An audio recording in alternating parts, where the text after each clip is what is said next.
Hi guys, ഞങ്ങൾ രാത്രി ഒരു KFC കഴിക്കാൻ പോകണം ഗൈസ്. മമ്മിയുടെ ചിലവാണ് ഇന്ന് KFC. മമ്മിയുടെ ചിലവല്ല, മോളുടെ ചിലവാണ്. അല്ല ഗൈസ്, മമ്മിയുടെ ചിലവാണ്. ബാംഗ്ലൂരിൽ നിന്ന് മോള് വന്നതിന് മമ്മി ചിലവ് ചെയ്യാണ് ഗൈസ്. അപ്പോൾ ഞങ്ങൾ KFC കഴിക്കട്ടെ ഗൈസ്.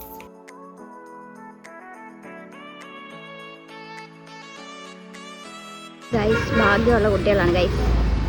വെളി വരെ തിരക്കാണ്. ഇതാണ് ബുധനാഴ്ചയുടെ പവർ. തുടക്കമാണ് ഗൈസ്. ഫുള്ള് ഫില്ലാണ്, ഫുള്ള് തിരക്കാണ്, ക്യൂ ആണ്. ഒരുപാട് നേരത്തെ കാത്തിരിപ്പിന് ശേഷം ഞങ്ങളുടെ ടേൺ വന്നു ഗൈസ്. ഞങ്ങളങ്ങനെ ബില്ലൊക്കെ ചെയ്ത് ഗൈസ്. ബില്ലൊക്കെ ചെയ്ത് കഴിഞ്ഞ് കാത്തിരിപ്പിൻ്റെ നേരമാണ്. KFCക്ക് വേണ്ടിയുള്ള കാത്തിരിപ്പാണ് ഗൈസ്. എല്ലാ ദിവസവും ഉണ്ടല്ലോ. മറ്റേ ആപ്പിനകത്തും വെനസ്ഡേ എന്നൊരു സ്പെഷ്യൽ ഓഫർ കാണിക്കുന്നില്ലല്ലോ. ഓൾറെഡി 7 minutes ലേറ്റ് ആയി. ഞങ്ങളുടെ കുഴപ്പമില്ലല്ലോ, നിങ്ങൾ ബില്ലിനകത്ത് തന്നെ ഓൾറെഡി കാണിക്കുന്നത്. ഇല്ല, ബില്ല് തന്നു പോയിക്കോളാൻ പറഞ്ഞു. ബില്ല് ഇവിടെ കേട്ട് നമ്പർ ടൈം പറഞ്ഞില്ലേ? ടൈം പറഞ്ഞവർക്ക് റീഫണ്ട് കിട്ടുമോ? അല്ല, ടൈം പറഞ്ഞവർക്ക് കിട്ടുമോ? റീഫണ്ട് കിട്ടത്തില്ല. റീഫണ്ട് അല്ല, ഫ്രീ ആണ് കിട്ടുമോ?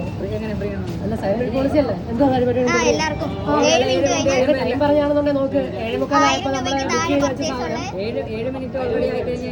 എന്നോട് 8:15 15 മിനിറ്റ് പറഞ്ഞിട്ട് ഇപ്പൊ സമയം തോന്നി നോക്ക്.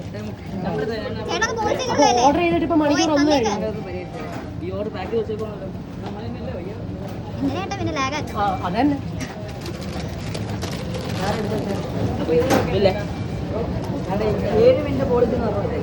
മറ്റേ 7 minutes പോളിസി ഇല്ലേ? നമുക്കത് റെസ്റ്റ് ടൈമിലും അതുപോലെ വെനസ്ഡേയിലും നമുക്ക് അവൈലബിൾ ആണ്.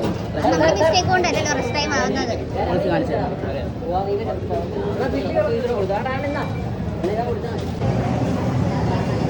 ഈ KFC ഭയങ്കര ഉടായ്പാണ്. 7 minutes പോളിസി ഒന്നും ഞങ്ങൾക്ക് തന്നില്ല ഗൈസ്. ഞാൻ കുറേ ചോദിച്ചു.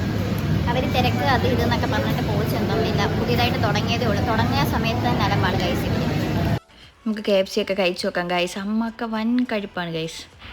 ഞാനും ഒട്ടും വിട്ടു കൊടുക്കാതെ അമ്മയുടെ പുറകെ തന്നെ ഉണ്ട് ഗൈസ്. ഇതിപ്പോൾ ഒരു ടൈറ്റ് കോമ്പറ്റീഷനായി മാറി ഗൈസ്. മോൾ KFC എങ്ങനെ ഉണ്ടായിരുന്നു?